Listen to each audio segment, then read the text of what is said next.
Hi everyone, we are back with another video. We are going to have a conversation around हमने क्या techniques use करे थे, क्या नुस्खे यूज करे थे, या जुगाड़ is a better word I think, जुगाड़ यूज करे थे स्टार्टअप बूटस्ट्रैप करने के लिए, राइट?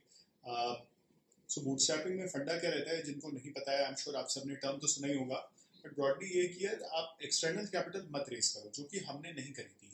एज अ कंटेक्स्ट, मैंने और हर्षिता ने हमने कॉलेज से ये स्टार्टअप चालू किया था एंड कोई खास पैसे इन्वेस्ट नहीं करे थे, बिकॉज हम खुद इंजीनियर्स हैं, खुद प्रोग्रामर्स हैं. सो जो इनिशियल सॉफ्टवेयर डेवलप करना है या कस्टमर मीटिंग्स करनी है, हम खुद जाके कर सकते थे. सो हमने कोई एक्सटर्नल इन्वेस्टर्स से ज़्यादा कुछ पैसा रेस नहीं किया. IIT बॉम्बे के जो इंक्यूबेशन सेल हैं साइन, उन्होंने थोड़ा सा पैसा डाला था and that was less than 5 lakh rupees, I think 2.5 lakhs.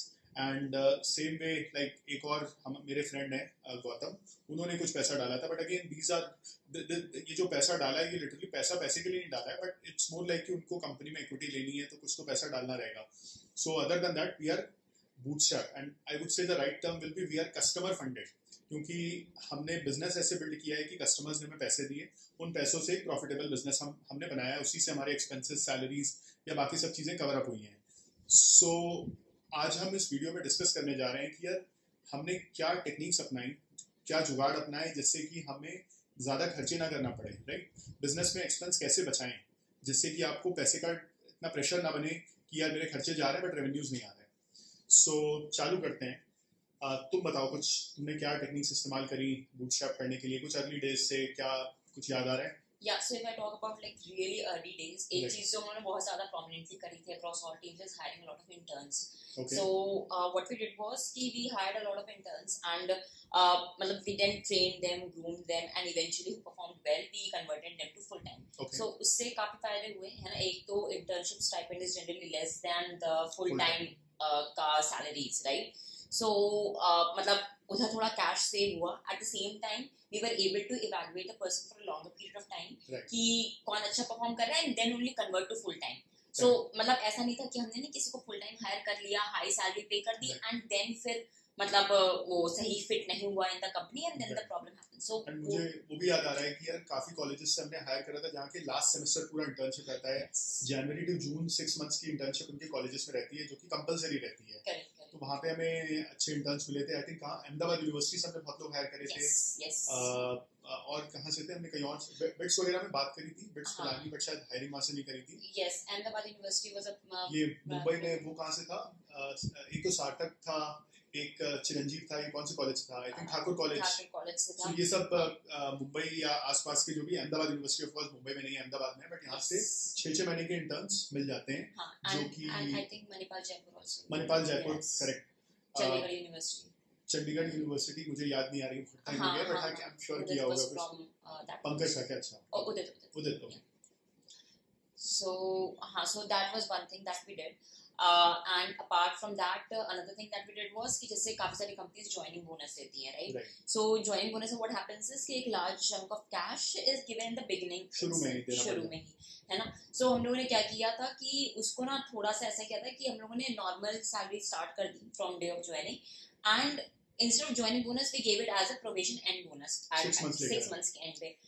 Yeah, so उसमें होता क्या था कि if we happen to hire somebody full time and अगर if things don't work out, right, so we don't have to spend a lot of cash in the beginning itself, है ना. right. हाँ, and at the same time if it works out तो anyway आप probation के end पे दे ही रहे हो. Correct. So it's just की kind of मतलब trying to optimize for the cases where the fitment doesn't happen.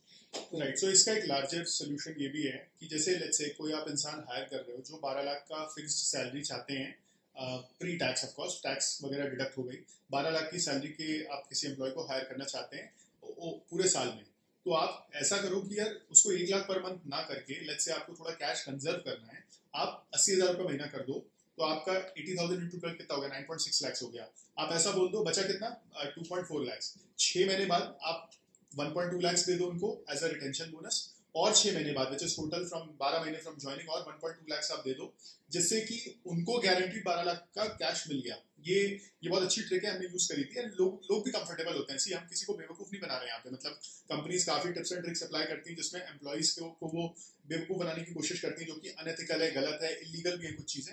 हमारे केस में ऐसा है, हम उनको 12 लाख का फिक्स कमिटमेंट दे रहे हैं। बस हम इतना बोल रहे हैं कि अगर आप 1 लाख रुपया महीना मत लो, आप 80,000 रुपये महीना लो, आपको 6 महीने बाद हम 1.2 लाख दे देंगे, और 6 महीने बाद 1.2 लाख और दे देंगे, तो आपका साल का 12 लाख फिक्स आ गया है।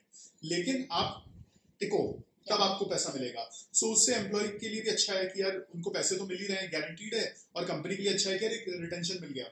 सो वो एक अच्छी टेक्निक होती है। और मतलब इसमें इंपॉर्टेंट पॉइंट ये हम गारंटीड दे रहे हैं, आप 6 महीना रहो, आप लेके जाओ पैसा। And by chance employ work out नहीं करता है, लेट्स से 3 महीने बाद आपको you have to part wage, तो आप 3 महीने बाद आप 1 लाख रुपए महीना देते तो 3 लाख खर्चे होते, अभी आप इस केस में 80,000 खर्चे कर रहे हैं, तो आपका 60,000 रुपीज बच गया। सो यही टेक्निक रहती है। मतलब ये ऑब्जेक्टिव रहता है कि यार if the employ does not work out, तो हमारा कैश बच रहा है उस केस में, और if the employ works out तो फिर ठीक है, पूरे पैसे देना बनता है। एग्जैक्टली हाँ, मतलब that make sense right, because अगर कोई आपके साथ में काम कर रहा है for long period time, Yes. It's a good fitment, तो डेफिनेटली मतलब the person should make money, so that is obviously मतलब right. Third thing that we did was like using a lot of open source tools. Okay. है ना, so what happened was जैसे कि if you remember नहीं, initial days में we used to use Rocket Chat Right. instead of Slack और Google Chat. Slack का alternative है Rocket Chat, जो कि फ्री है, ओपन सोर्स। Right, and जब early days में when the number of employees were less, तो उस टाइम हम लोग Zoho एक मेल यूज करते थे। Zoho शायद 25-30 लोगों के लिए उस टाइम फ्री था, आई डोंट नो Yeah. अभी क्या सीन है। हम अभी तो गूगल वर्कस्पेस पे हैं, जो कि पेड है, काफी एक्सपेंसिव है of course Google workspace compare to Zoho 25-30 लोगों के लिए फ्री रहता है। Correct. So I mean we use a lot of tools of that kind जिसमें Right. कि cost save हो जाता है ना। मतलब see as we grew and when we like kind of generated a lot more cash, तो फिर तो we shifted to like Google Workspace and मतलब paid tools. Correct. But initial days में it was important to not spend much on tools as much as like if you can use open source tools. Right. तो मुझे ये points याद आ रहे हैं, कुछ इसमें ऐड कर सकते हो? हमने भी बहुत कुछ किए जुगाड़। जो अभी एम्प्लॉय वाला बताया कि यार एम्प्लॉय को आप ऐसे पे करो जिससे कि आपके माइलस्टोन्स आए 6-6 महीने के, ताकि आपका कैश कंजर्व हो। उसका उल्टा कस्टमर साइड पे आप अप्लाई करिए। कस्टमर, जैसे हमारा SaaS बेस्ड प्रोडक्ट है, सब्सक्रिप्शन बेस्ड मॉडल है, तो कस्टमर से हमने 12-12 महीने का एडवांस कैश कलेक्ट किया है। सो जैसे 1 लाख पर मंथ का कोई लाइसेंस हमने सेल किया हमारे प्रोडक्ट का, एंड कस्टमर को ऑनबोर्ड किया है, तो हमने सीधे कस्टमर को बोला कि आप 1 साल का कॉन्ट्रैक्ट मिनिमम साइन करिए एंड 12 लाख एडवांस पेमेंट करिए। और हमने वन टाइम सेटअप चार्जेस भी लगाए हैं, जो कि लगते भी हैं, कॉस्ट आता है उसमें। सो उससे क्या होता है, आपको फिर से कैश मिल जाता है। इसमें एक ऑब्जर्वेशन था मेरा, जैसे अगर आप देखेंगे इंडिया में banking and financial services space में बैंक्स को तो छोड़ देते हैं, बहुत पैसा होता है। इंश्योरेंस कंपनीज आर रिचर, उनके पास ज्यादा पैसा होता है compare to mutual fund and stock broking company. उसका रीजन क्या है, इंश्योरेंस कंपनीज कस्टमर से प्रीमियम कलेक्ट कर लेती है पूरे साल का, और जब कस्टमर को कुछ हेल्थ इश्यूज आएंगे या कोई लाइफ इशू आएगा, तब उनको क्लेम पे करना होता है, कंपेयर टू म्यूचुअल फंड जो कि 1% कमीशन बनाते हैं। भाई उनको तो पैसा इन्वेस्ट करना रहता है, स्टॉक ब्रोकिंग कंपनी तो लिटरली ट्रेडिंग पे पैसा बना रही है। तो ये क्लासिक एग्जांपल है जो प्रूव करता है कि अगर आप कस्टमर से कैश कलेक्ट करोगे तो आप ज्यादा बड़ा बिजनेस बना सकते हो। मतलब इंश्योरेंस कंपनी इंडिया में नोन है कि बहुत ज्यादा बड़ी होती है कंपेयर टू म्यूचुअल फंड या स्टॉक ब्रोकिंग कंपनी, जो कि काफी छोटी होती है साइज में। सो ये हमने हमारे कस्टमर साइड भी अप्लाई किया था। एज आई सेड, हमने 1-1 साल का एडवांस अपफ्रंट कलेक्ट किया, और हम कस्टमर से नेगोशिएट करते हैं इसमें बैठ के प्रॉपर कि भाई 6 महीने से कम तो हम बिल्कुल नहीं मानेंगे, आपको 6 महीने का एडवांस देना पड़ेगा। और बड़े एंटरप्राइज कस्टमर से उनको कोई तकलीफ नहीं होती है। मतलब मैं जानता हूँ, आपने सुने होंगे बड़ी बड़ी कंपनीज के कॉन्ट्रैक्ट्स न्यूज में आते हैं, वो लोग 3-3 साल का भी एडवांस पे करते हैं, 3-3 साल का प्राइस लॉक इन करके एडवांस पे करते हैं। तो वो एक चीज है। शुरू में ऑफकोर्स ट्रैवल कॉस्ट रहते हैं। हम मुंबई इतना बड़ा शहर है, अगर आप कैब बुकिंग करोगे 600-700 रुपये, पता चला यहाँ से साउथ बॉम्बे का कैब लगा देंगे पीक आवर्स में 800 रुपये, 1000 रुपये भी मैंने देखा है इन सम केसेस। तो मैं और शिवम, जो कि अपना सेल्स हेड है, हम लोग स्कूटी से बहुत भटके हैं। हम BKC लोअर परेल, हम कोट पहन के दोनों स्कूटी से निकलते थे। ऑब्वियसली मुंबई की गर्मी में मई में पॉसिबल नहीं होता है, तो फिर कोट को मोड़ के स्कूटी के डिग्गी में डाल देते थे, हेलमेट पहना और निकल लिए, और मस्त पार्क करके कोट पहन के वापस कस्टमर के यहाँ जा रहे हैं। तो ये जुगाड़ हमने किया है कॉस्ट बचाने का। ऑफिस स्पेस में हमने कॉस्ट काफी बचाया है। मैंने देखा है कंपनीज अर्ली स्टेज स्टार्टअप है, वो स्वैंकी ऑफिस स्पेस लेते हैं, वीवर्क में, कोवर्क्स में, या 91 स्प्रिंगबोर्ड, या मतलब ये सब जो भी होते हैं। आई थिंक वो बहुत ज्यादा एक्सपेंसिव है। हमने जो वो सोलरिस में कैबिन लिया था, आई थिंक 48,000 पर मंथ में था, और उसमें इजिली आप 15 से 20 लोग बिठा सकते हो। मतलब आप एवरेज ले लो, 16 लोग भी ले लो एवरेज, और 48,000 रेंट है, तो 3,000 रुपये पर पर्सन पर मंथ काफी सस्ता है। उसमें एक टॉयलेट था प्राइवेट, बैठने की चेयर्स थी, फुल्ली फर्निश्ड था, तो उसमें सब बने हुए थे कैबिनेट्स वगैरह, वो सस्ता पड़ गया, एयर कंडीशनिंग थी, उसका 5,000 रुपये महीने का एसी बिल आ जाएगा, मतलब तो 50-55 हज़ार रुपये महीने में आपका पूरा ऑफिस रन कर रहा है। आई थिंक वो राधा जो काम वाली थी उनको हम कुछ पैसे देते थे क्लीनिंग के, एंड उसके अलावा मुझे कुछ खास एक्सपेंसेस जैसे ऑफिस के याद नहीं आ रहे हैं जो हमें लगे हैं।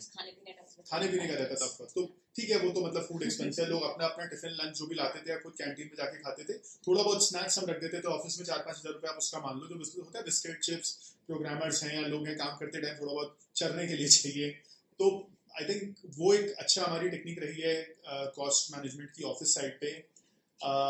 इसके अलावा आई थिंक हमने AWS में भी कुछ कॉस्ट ऑप्टिमाइजेशंस किए थे, तुम बात कर सकते हो।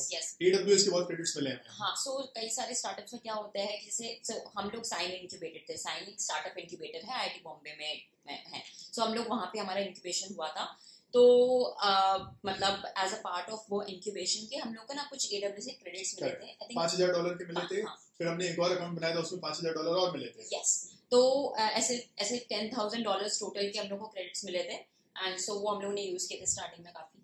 और $10,000 बहुत होता है, मतलब आप सोचो $70 भी था उस टाइम जब, तो 7-7.5 लाख रुपए के क्रेडिट्स दे दिए उन्होंने, ऑफिस का साल का रेंट निकल गया यार। करेक्ट, एंड ऐसे ही मतलब ये आपका एज्योर के भी प्लान्स होते हैं, तो वो भी आप एक्सप्लोर कर सकते हो। एज्योर बहुत ज्यादा क्रेडिट्स देता है, आप देख लेना, हमें $120,000 के क्रेडिट्स एज्योर ने दिए थे। या तो मतलब इस टाइप से बेसिकली सर्वर्स के लिए क्रेडिट्स काफी यूज किए जा सकते हैं। करेक्ट। इसके अलावा आई थिंक हमने और भी छोटे मोटे कॉस्ट ऑप्टिमाइजेशंस किए हैं, जैसे कि कुछ चीज़ें जो मैं सोच सकता हूँ कि यार जो भी लोग लग्जरी में पैसे खर्चे करते हैं वो हमने थोड़ा लो रखा है। आई थिंक लग्जरी की बात हम चलो बाद में करते हैं, एक इंपॉर्टेंट चीज़ जो हमने करी है, हमने फालतू के ये चीज़ों में टाइम वेस्ट नहीं किया। जैसे लोग अवार्ड्स में जाते हैं, हैकाथॉन्स में जाते हैं, फंक्शंस में जाते हैं, वो मुझे लगता है टाइम वेस्ट है। हम लोग कस्टमर के यहाँ जाते थे, कस्टमर के आप जाओ मीटिंग में, वो खाना भी खिला देंगे आपको। हाँ, मुझे याद है ICICI में विशेष कई बार पे कर देता था, हमें खाना पीना भी खिलाता था। सो वो सब चीज़ें भी रहती है, मतलब ठीक है वो बहुत छोटे नॉन इम्पैक्टफुल कॉस्ट हैं, बट उसका अपॉर्चुनिटी कॉस्ट बहुत अच्छा है। आप एक अवार्ड फंक्शन में टाइम वेस्ट कर रहे हो, आई डोंट नो उससे आपको क्या मार्केटिंग मिलेगी। हमारे बिजनेस में तो एटलीस्ट कोई मार्केटिंग, कोई लीड्स, कुछ नहीं होता है, बट वही चीज़ अगर आप कस्टमर मीटिंग्स में स्पेंड करेंगे वही टाइम को, तो आपको कुछ ना कुछ कॉन्ट्रैक्ट निकल आएगा। हाल में मेरे साथ हुआ था यार, एक अभी 15-20 दिन पहले की बात है, मेरे एक मेंटर हैं, वो उन्होंने एक स्टार्टअप में इन्वेस्ट कर रखा है, उसके फाउंडर को लेके आए मेरे साथ मिलवाने, एंड एक्सपीरियंस लोग हैं, हम लोग की तरह यंग नहीं है, हमसे 15-20 साल बड़े ही होंगे। वो लोग जो है फंडिंग उठाने का ट्राई कर रहे हैं अपने स्टार्टअप के लिए, उनका भी B2B SaaS स्पेस में है, and they are looking for $200,000, 1.5 crore रुपए की फंडिंग के लिए वो देख रहे हैं। उस बंदे ने मेरे को बोला कि रमन मैं 25 मीटिंग कर चुका, मेरे पैसे रेज नहीं हो पा रहे, मार्केट इतना खराब है। मैंने उसको समझाया कि भाई 25 मीटिंग्स कर रहा है, तू कस्टमर से 25 मीटिंग करता तो तेरे को 1.5 करोड़ का कॉन्ट्रैक्ट मिल जाता। अब बड़े बड़े बैंक्स हैं, 25-25 लाख रुपए एडवांस पे करेंगे, 6 बैंक को तुम्हें जाके 25 मीटिंग्स में बेचोगे तो तुम्हारा 1.5 करोड़ ऐसे ही कस्टमर से आ जाएगा, तुमको दिमाग नहीं लगाना है। इन्वेस्टर के आगे हाथ जोड़ रहे हो, फिर वो टर्म शीट डालेंगे, फिर उसमें क्लॉजेस डालेंगे कि ये इतना लॉक इन है, इतना IRR, इतना नेगोशिएशन, 4 महीना ड्यू डिलिजेंस, इतने दिमाग खराब करने का हेडेक रहेगा। कस्टमर्स इजियर है, धंधा बन रहा है, रिकरिंग रेवेन्यू है, वो अभी तो एडवांस देगा, उसके बाद रिकरिंग पेमेंट भी देगा। सो ये हमने इन सब चीजों में टाइम वेस्ट नहीं किया है कि यार इन्वेस्टर्स के पास जाओ, अवार्ड्स में जाओ। मतलब ठीक है कुछ बिजनेसेस में इन्वेस्टर्स की जरूरत है, आप कुछ कंज्यूमर फेसिंग चालू कर रहे हो, आपको मार्केटिंग एड्स उन सब में स्पेंडिंग के लिए चाहिए, बट हमारे बिजनेस में नहीं चाहिए था, तो हमने उधर टाइम बचाया है। Time is money.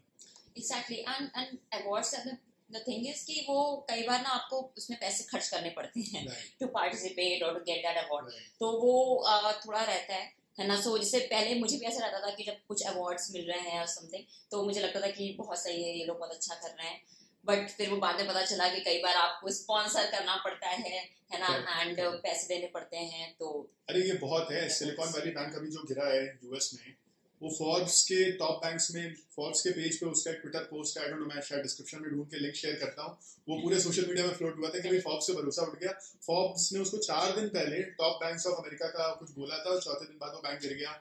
ये वो क्या नाम है, FTX का जो फियास्को हुआ था, SBF के साथ भी यही हुआ था उस चीज में। फिर एडम नॉयमन जो था वीवर्क वाला, उसको भी फीचर करा था फोर्ब्स ने।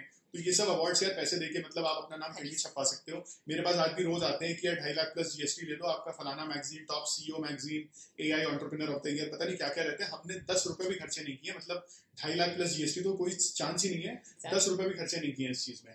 खर्चा किया तो टाइम खर्चा किया है खुद का। एग्जैक्टली, तो ये बहुत इंपॉर्टेंट है। मतलब I think the crux is कि आपको फोकस करना होता है राइट थिंग्स पे, है ना। बिजनेस कैसे बनाना है, कस्टमर्स को कैसे आप बेस्ट सर्व कर सकते हो, और कैसे आप अपना प्रोडक्ट अच्छा कर सकते हो, ये सारी चीजें हैं जिसपे अगर आप फोकस करते हो बाकी सारी चीजें अलाइन हो जाती है ना। और जैसे कि अगर आप बहुत ज्यादा एकदम शोबाजी में जा रहे हो कि नहीं मेरा स्वयं की ऑफिस होगा, मैं चीफ ऑफ स्टाफ डे 1 से हायर करूंगी, हम नाम नहीं लेना चाहेंगे, उस एंटरप्रेन्योर ने वो सोशल मीडिया पे सबसे पंगे लेता है, वो किसी बड़ी टेक कंपनी में काम करता था और उसने काफी लोगों से पंगे लिए थे सोशल मीडिया पे, एंड वो बंदे ने जब खुद का स्टार्टअप चालू किया तो उसकी बैंड बच गई। मतलब चीफ ऑफ स्टाफ हायर कर रहे हो आप, 5-10 लोगों की टीम है, मेरी 150 लोगों की टीम है, 50 लोग उसके रिपोर्ट करते हैं, 100 लोग मेरे को रिपोर्ट करते हैं, मेरे पास कोई चीफ ऑफ स्टाफ नहीं है, मीटिंग सेट करानी मैं खुद कैलेंडर इनवाइट भेजता हूँ, क्लाइंट से फॉलोअप करना है मैं खुद फॉलोअप करता हूँ। ऑफकोर्स टीम मेंबर्स हैं जो ये सब काम करते हैं, but at the end of the day मैं अकाउंटेबल हूँ, मैं रिस्पॉन्सिबल हूँ, तुम अकाउंटेबल हो, तुम रिस्पॉन्सिबल हो। तो ये सब फालतूगिरी हमने बिल्कुल नहीं करी है कि यार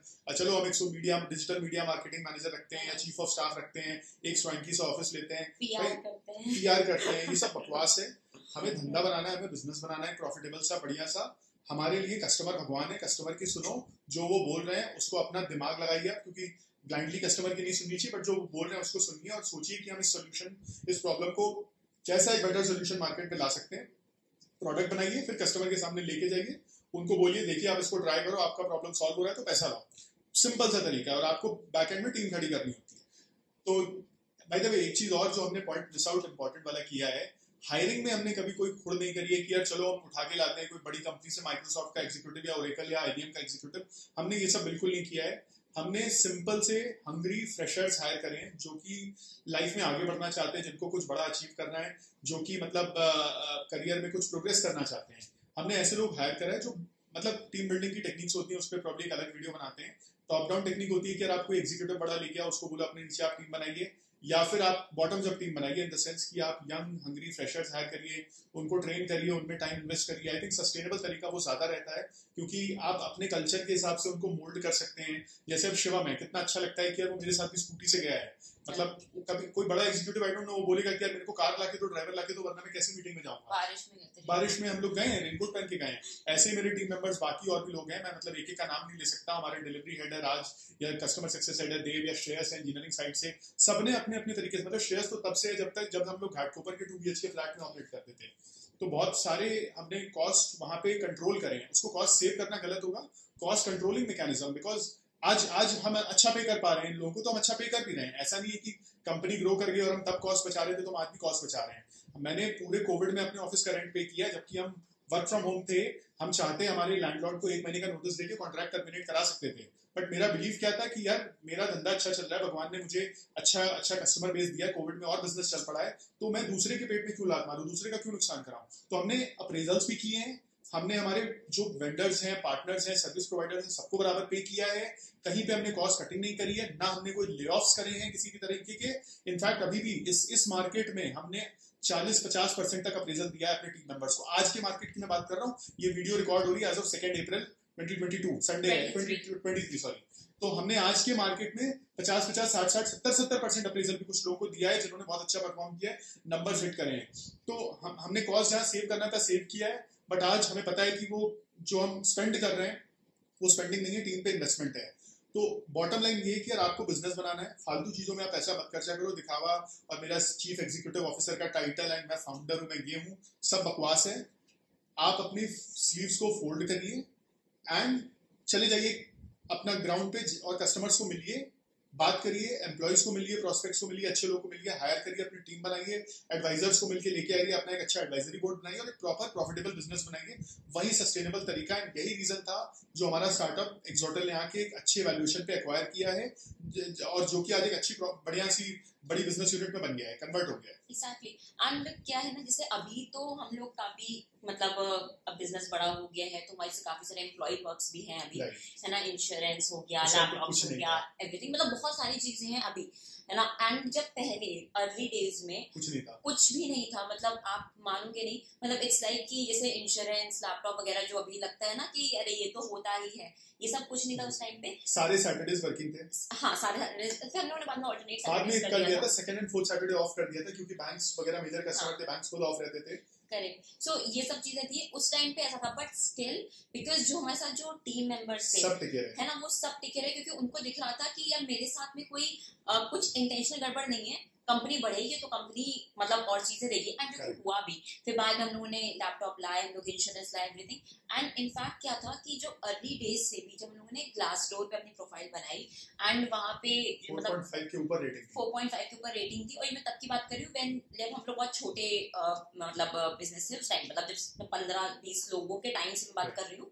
एंड उसमें लोग बहुत बेसिक बेसिक चीजें भी लिखते थे कि सैलरी टाइम पे आ जाती है, एंड उस टाइम पे हम लोग को लगता था अच्छा ऐसी भी कंपनीज होती है जो सैलरी टाइम पे नहीं पे करती हैं। सो वो चीजें हैं। तो बेसिकली वही है कि शुरू से ही हम लोग का फोकस यही था कि कस्टमर और लोग, टीम मेंबर्स है ना, तो ये चीजें हम लोग का शुरू से ही फोकस था। तो लोगों को दिखता था, वो जेन्युइन एफर्ट दिखता है, मतलब लोगों को ऑब्वियसली कि मतलब फाउंडर्स हैं तो वो मतलब काफी ध्यान रख रहे हैं पूरा कंपनी का, बिजनेस का, लोगों का एंड एवरीथिंग। एंड फिर जैसे जैसे कंपनी बढ़ी तो लोगों के पर्क्स भी बढ़े, और मतलब अब तो खैर सभी कुछ है। बाय द वे आप लोग सोचेंगे कि यार अमन आप कुछ भी पर्क्स एंड बेनिफिट्स नहीं देते थे, इंश्योरेंस नहीं देते थे, या और भी जो लीव पॉलिसी अच्छा वो सब नहीं था, तो लोग टिके क्यों? आई थिंक हमने सबसे बड़ी चीज जो ऑफर करी थी वो थी एक फ्लेक्सिबल वर्क कल्चर। वो बहुत इंपॉर्टेंट है। जैसे यंग लोग को आप हायर कर रहे हो, तो आज की तारीख में हम सब जानते हैं इंडिया में लोग फ्रेशर्स को कैसे ट्रीट करते हैं, उनसे रगड़ के लेबर वाला काम कराते हैं। मतलब मैंने सुना है कि यार एक्सेल दे दी जाओ, सबके बर्थडेज लिखवा के लाओ, राइट? अब जो इंसान लाइफ में ग्रो करना चाहते हैं, जिनको कुछ अच्छा करना है, उनसे ये सब फालतूगिरी कराना या उनको कंट्रोल में रखना, लीव अप्रूव मत करना, वो सब प्रॉब्लमेटिक रहता है। हमने कल्चर बहुत फ्लेक्सिबल बनाया। मतलब एक जस्ट इमेजिन आप 21-22 साल के हो, आपको लोग रिपोर्ट कर रहे हैं, आप खुद, जहाँ पे लोग इस एज पे खुद रिपोर्टिंग करते हैं, ट्रेनिंग का काम करते हैं, हमने ऐसे लोगों को अपॉर्चुनिटी दी कि आपके अंदर टीम बनेगी। आप जाके बड़े बड़े बैंक से एग्जीक्यूटिव से मिल रहे हैं, right, at the age of 21, 22, 23 years. So वो, और प्लस एक फ्लेक्सिबल कल्चर है, आप खुद डिसीजन लो, गलती करो तो आपको पेनलाइज नहीं किया जाएगा। मतलब ऑब्वियसली इसी बेसिक मिस्टेक्स एंटरटेन नहीं कर सकते हम। आपका इंटेंट का इशू है, आप केयरलेस हो, तो उसका हम कुछ नहीं कर सकते हैं। बट अगर आप कोई जेन्युइन ट्राई कर रहे हैं और वो फेल हो जाता है, तो हमारे यहाँ कोई उसकी कोई कंप्लेन नहीं होती है। ठीक है यार, उसने ट्राई करने का कोशिश करने का ट्राई किया, नहीं हुआ, फेल हो गया, कोई बात नहीं। अगर चल जाता तो एक अच्छी चीज होती है। इस चक्कर में 10 में से 2 चीज चल गई, मेरा ROI आ गया। 8 चीजों का जो मेरा नुकसान हुआ, वो 10 में से 2 चीज जो चल गया उसमें कॉस्ट कवर अप हो गया। सो ये हमने कल्चर बहुत अच्छा बना के रखा कंपनी में, जो कि आज भी है कि यार ज्यादा हमने लोगों को कंट्रोल नहीं किया है, उनको गाइड किया। क्योंकि क्या है प्रॉब्लम, क्या हम कंट्रोल तब करेंगे जब हमें खुद कुछ चीजें आती हैं। हम खुद जब कॉलेज से निकले और हमने बिजनेस चालू किया, हमें बहुत चीजें खुद नहीं आती थी, हम खुद एक्सपेरिमेंट करके फेल हो रहे थे। हम टीम से कैसे एक्सपेक्ट करेंगे यार आप एकदम बुलेट प्रूफ सोल्यूशन निकाल के लाओ डे 1 पे? तो हमारा बिजनेस ही पूरा इस तरीके से बिल्डअप हुआ है। तो जितने हमारे अर्ली टीम मेंबर्स हैं, I think 90% of them are still with us, सब टिके हुए हैं। और उनको ऐसा नहीं है कि बाकी कंपनी से जॉब ऑफर्स नहीं आते हैं। लोग हैं जो ज्यादा पैसा देने को तैयार है, बट ये लोग टिके हुए हैं हमारे कल्चर के लिए, जो कि आज भी हमारे कंपनी के DNA का पार्ट है। एग्जैक्टली मतलब हम लोग का पूरा फोकस ये रहता है कि कैसे मतलब लोग अपना खुश हैं, ठीक है।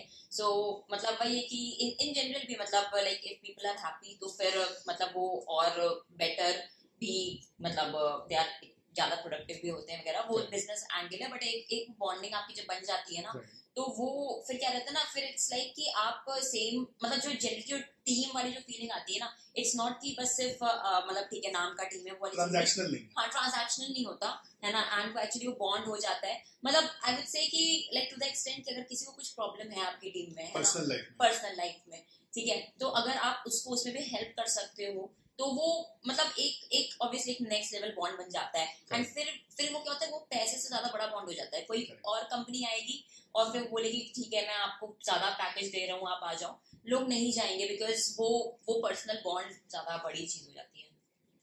So that's it. I think I hope इस वीडियो के थ्रू कुछ आपको लेसन्स मिले, कुछ आइडियाज मिले, जैसे कि आप भी अपने स्टार्टअप में कॉस्ट सेविंग कर सकते हैं। मेरा सजेशन रहेगा कि अगर आप एक एंटरप्रेन्योर हैं ऑलरेडी एंड आप बूटस्ट्रैप करना चाहते हैं, तो आप अपने एक्सपेंसेस को एक बार प्रॉपरली एनालाइज करिए एंड बैठ के फिगर आउट करिए क्या एक्सपेंसेस उतने इंपॉर्टेंट नहीं है। मतलब मैं ये नहीं बोलूंगा कि यार 500-500 रुपये महीने का आप एक्सपेंस कट डाउन करिए, बिकॉज एज एन एंटरप्रेन्योर आपके टाइम का भी वैल्यू है। बट येस, कुछ मेजर एक्सपेंसेस, टॉप 5 एक्सपेंसेस में आप सोचिए मैं 20% रिडक्शन कैसे कर सकता हूँ या कर सकती हूँ, तो वहां पे आपको मतलब कुछ रूम मिल जाएगा। एंड अगर आपके पास इन्वेस्टर्स अवेलेबल हैं जो आपके स्टार्टअप को फंड कर रहे हैं, तो फिर आप मतलब थोड़ा खर्चे कर भी सकते हैं। ये ज्यादा उन लोगों के लिए है जो बूटस्ट्रैप करना चाहते हैं, जो एक प्रॉपर स्क्रैच से बिजनेस बनाना चाह रहे हैं। बिकॉज आपके पास पैसा अवेलेबल नहीं है तो आपको करना पड़ेगा भाई। हमारे केस में सिंपल सी बात है, हमें फंड्स उठाने नहीं थे, कुछ इन्वेस्टर्स इंटरेस्टेड भी थे हम फंडिंग डालने में, बट हम ज्यादा इंटरेस्टेड नहीं थे, तो हमने वो पाथ चूज किया।